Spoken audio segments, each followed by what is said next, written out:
स्वागत है। आज हम व्याकरण का एक महत्वपूर्ण विषय करने जा रहे हैं जिसका नाम है वर्ण विचार। यह आपकी पुस्तक में पाठ नंबर 2 है। तो आज हम पाठ नंबर 2 करेंगे जिसका नाम है वर्ण विचार। तो वर्ण विचार पाठ करने से पहले हमें यह पता होना चाहिए कि वर्ण किसे कहते हैं, कि वर्ण होते क्या हैं, वर्ण की परिभाषा क्या है।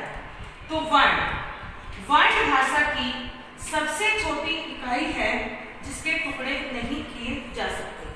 कि जो वर्ण है वह भाषा की सबसे छोटी इकाई है जिसके अगर हम और टुकड़े करने चाहे तो वह नहीं हो सकते।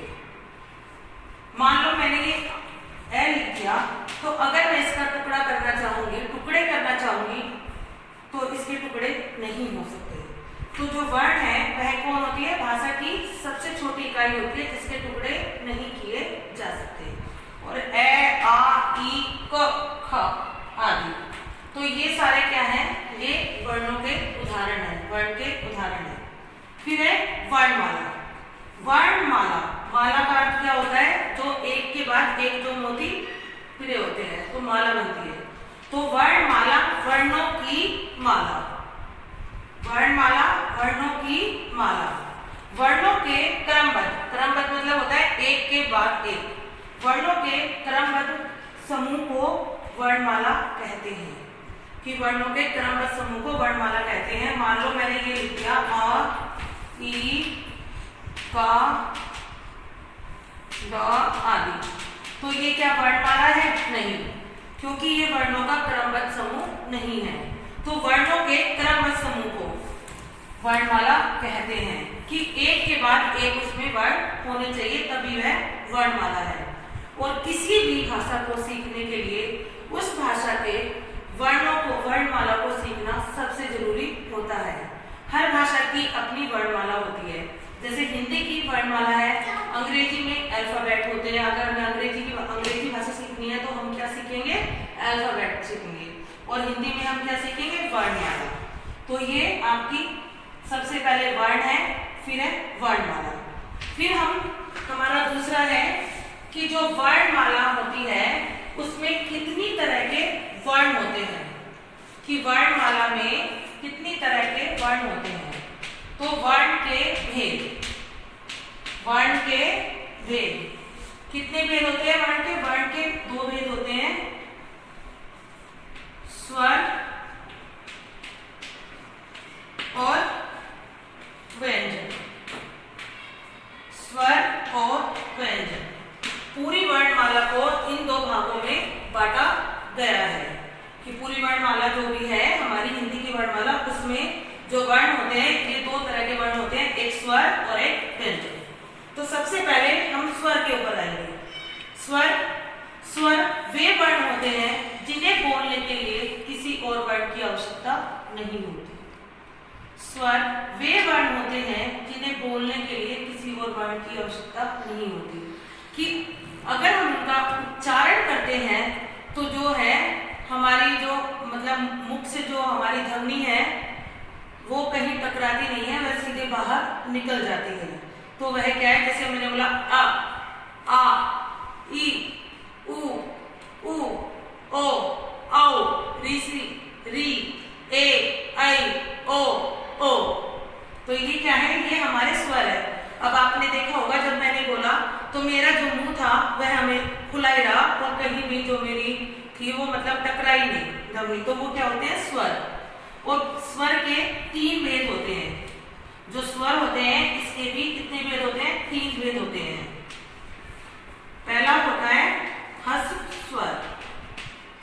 पहला होता है ह्रस्व स्वर, दूसरा है दीर्घ, तीसरा है प्लुत।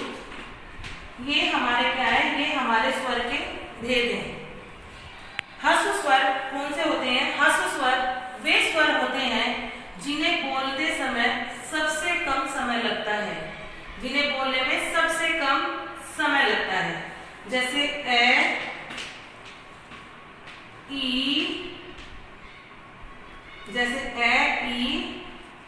उ, री। ये स्वर वे स्वर हैं जिन्हें बोलने में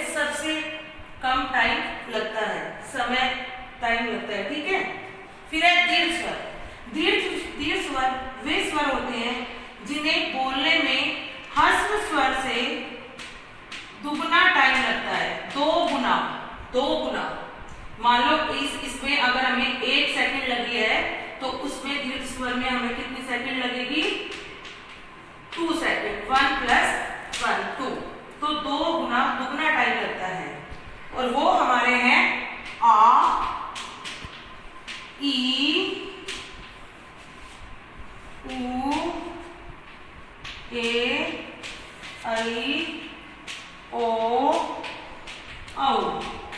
ये हमारे क्या है, ये हमारे हैं दीर्घ स्वर। कौन से स्वर? दीर्घ स्वर। फिर एक आखिरी बच गया है, वह है प्लुत स्वर।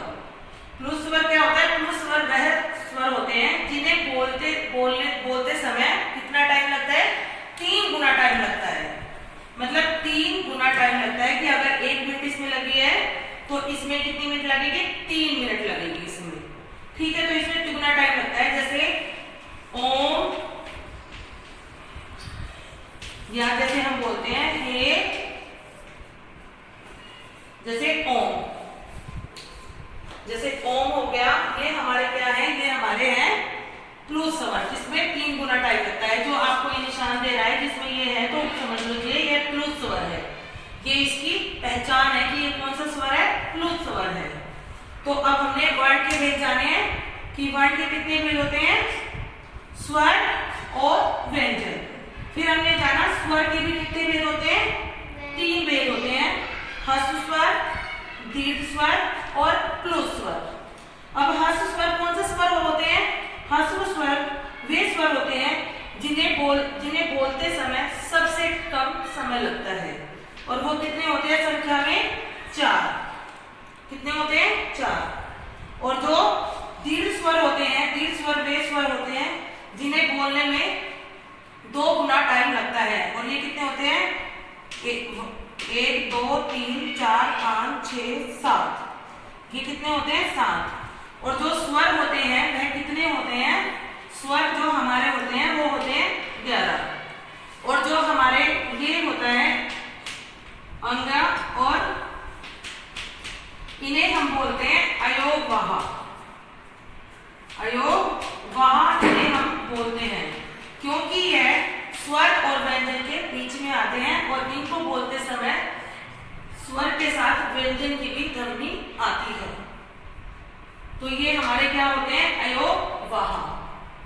तो जब हम इसको बोलते हैं तो हमारी जो ध्वनि होती है वो सिर्फ नाक से निकलती है, और जब हम इसको बोलते हैं और इसकी जो मात्रा होती है वो ये वाली होती है और इसकी ये वाली होती है। तो इसमें नाक और मुंह दोनों से ध्वनि निकलती है। तो ये हमारे जो आज हमने किया है, ये हमारे क्या है? ये हमारे स्वर है। अब हमारा जो कल का जो हमारा टॉपिक होगा इसमें वह होगा व्यंजन। कल हम किसके बारे में पढ़ेंगे? व्यंजन के बारे में।